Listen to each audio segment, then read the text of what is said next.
Got him. Oh, yeah. In this video, I want to share with you 5 tips for fly fishing for peacock bass.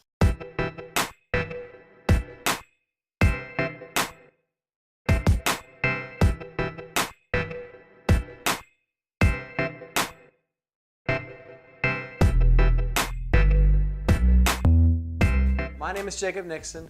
I want to thank you for clicking on this video. If you haven't subscribed to my channel yet, definitely do that while you're here, and let's see what we can do with Miami peacock bass fishing. Let's go.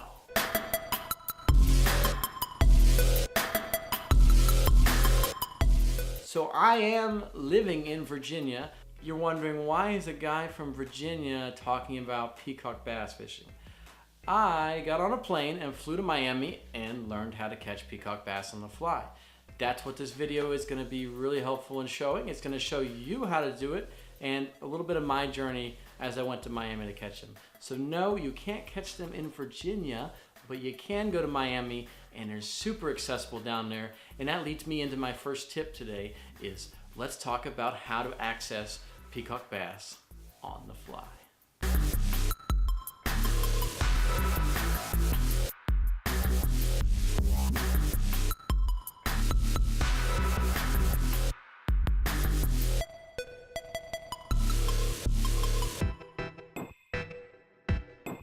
Just got dropped off by my Uber. Gonna try to get something on my fly rod.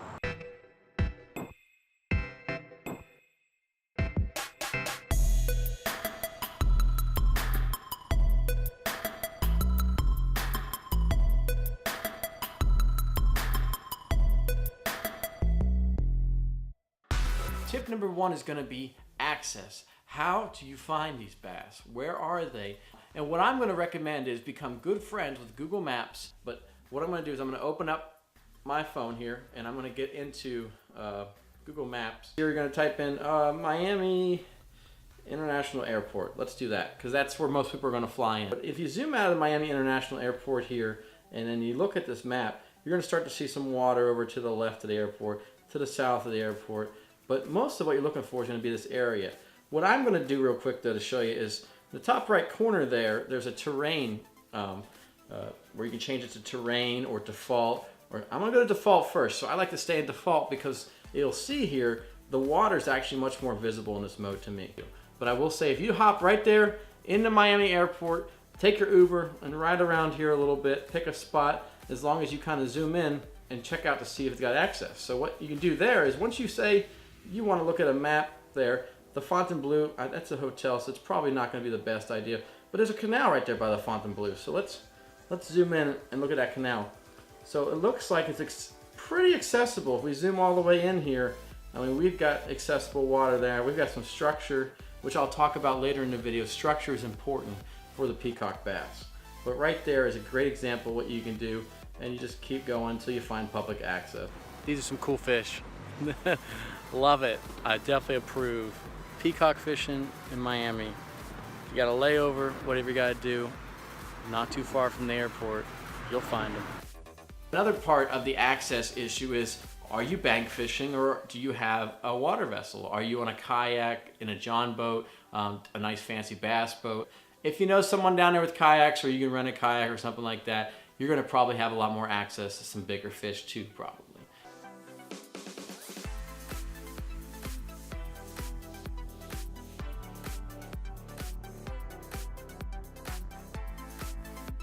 He ate it.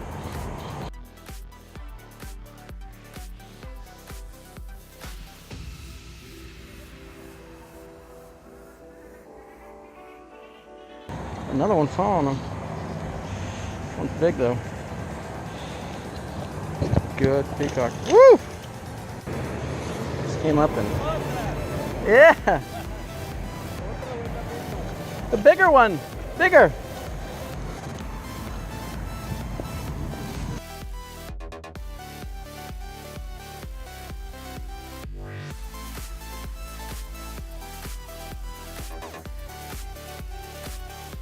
That's gotta be close to 3 pounds. Every bit of it. All right, just got the first peacock of the day. That fight was impressive. Let's jump right into tip number 2. What kind of setup should I use? I recommend anything in the 6 to 8 weight range. I've got my 8 weight rod here to show you. That's what I used on my trip to Miami this year. Now, if you're wanting to throw a little bit lighter streamer, a smaller streamer, which downsizing can be very helpful with peacock bass, then you're definitely going to be fine with that 5 weight that you use for trout fishing. What kind of line do you want to have on your 8 weight or your 7 or 6 weight? What I'm going to recommend is actually going to be a sink tip with a running floating line. That sink tip is going to allow that fly to get down in the water column faster and get to where you want to fish for these fish. You can still use a floating line, but what it's going to do is probably limit what kind of flies you can use. If you're using a floating line, your flies have to be dumbbell eyes or something that sinks fast enough, like a cloud or a minnow, which is fine. But if you want to have yourself a chance to kind of control your retrieves and different kind of presentations, I'm going to recommend the sink tip. You're going to be fine with just running a straight leader. You're not going to need to taper a leader when it comes to what leader you use, but you can probably get away with anywhere from 12 to 20 pound leaders. There's like 3 or 4 right here on the bed together.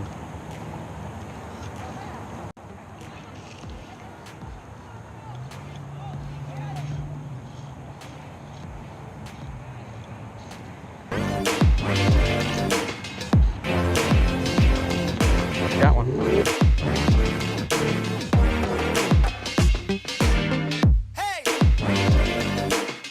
Oh my gosh, this thing can fight.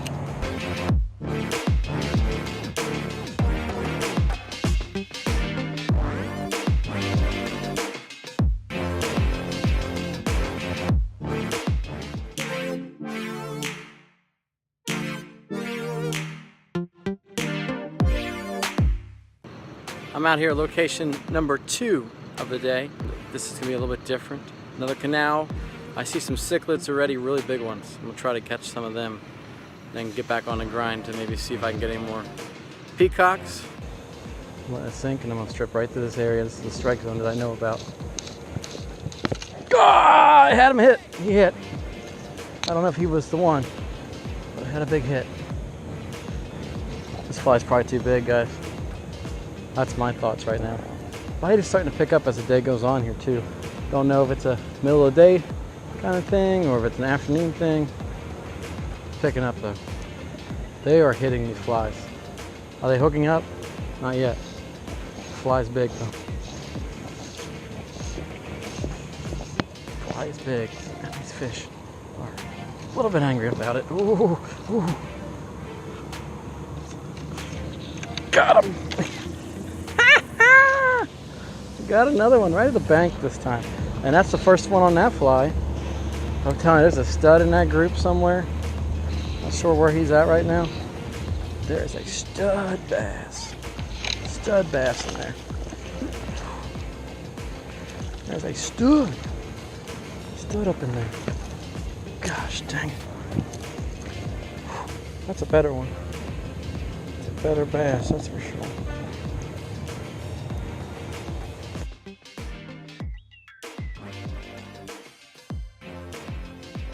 Let's dive right into tip number 3 here.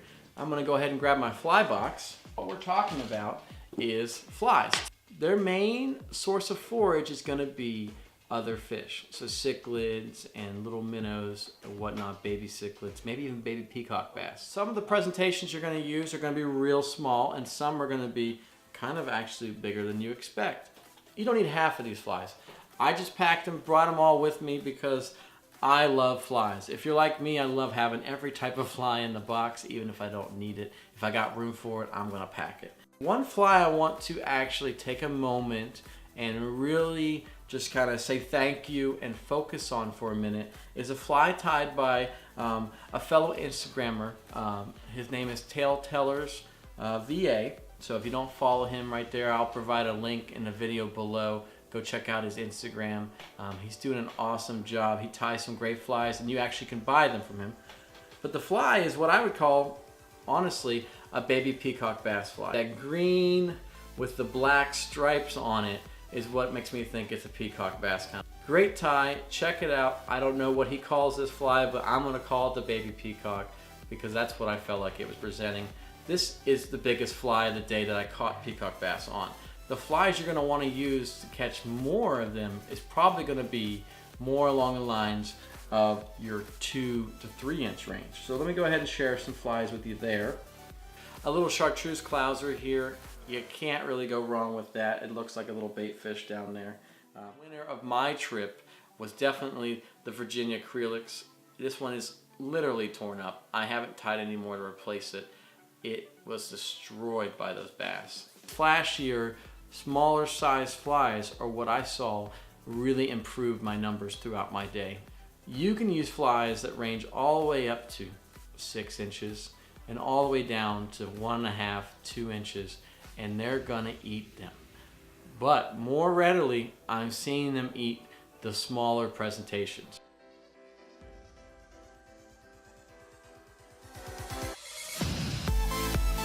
It doesn't really matter. They're coming out of nowhere, bro. These fish are awesome. This is the better one. This is the better one. Oh yeah. These fish are great.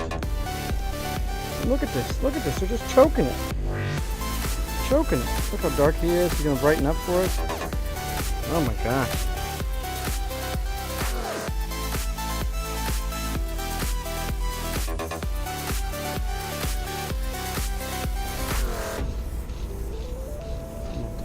Strip as fast as you can. I'm strip setting. Just not as fast as these fish are. Letting it drift down close to the bottom and then strip them as fast as you can.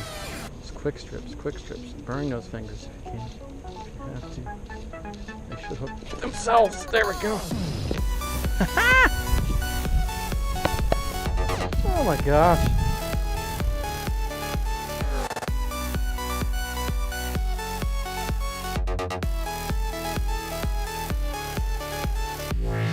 Okay, let's move right on to tip number 4, your fly presentation. So we talked about what kind of flies to use, but your presentation of that fly is kind of the next step in the natural process. You got to get down maybe 7, 8 feet real fast. When you get down in what you think is the strike zone, maybe you've found that by catching a couple already, where you haven't yet, and you kind of see where they've been swimming. Get down to that level, and I kid you not, strip as fast as you can. So fast that you might burn your fingers off. So stripping guard is highly recommended. If you don't have a stripping guard so you can strip fast, duct tape. Duct tape, wrap it around the finger in the same area. There's a log, I don't know, right at the end of my rod here. That runs probably 30 feet out into the water here. And that's where they're coming off of to hit my bait. Just had a good one. Missed him though. Got him. Oh yeah. That's good for an 8 weight. Oh yeah, that's a better one. Yeah. Gosh, these fish are cool.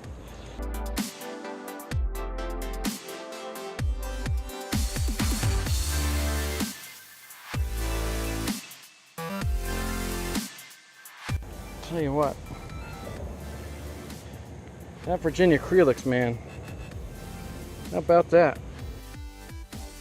Tip number 5, cast to structure. Peacock bass are ambush predators. What they're gonna wanna do is hide behind structure and ambush your fly. Let's recap the 5 tips that we went over today. We talked about access. How can you access these bass? Where are they at? They're readily accessible. We talked about what kind of setup do you wanna use. I recommend something in the 6 to 8 weight range. We also talked about what flies are gonna work. More often than not, you're going to want to downsize, something in more that 1.5, 2 inch range.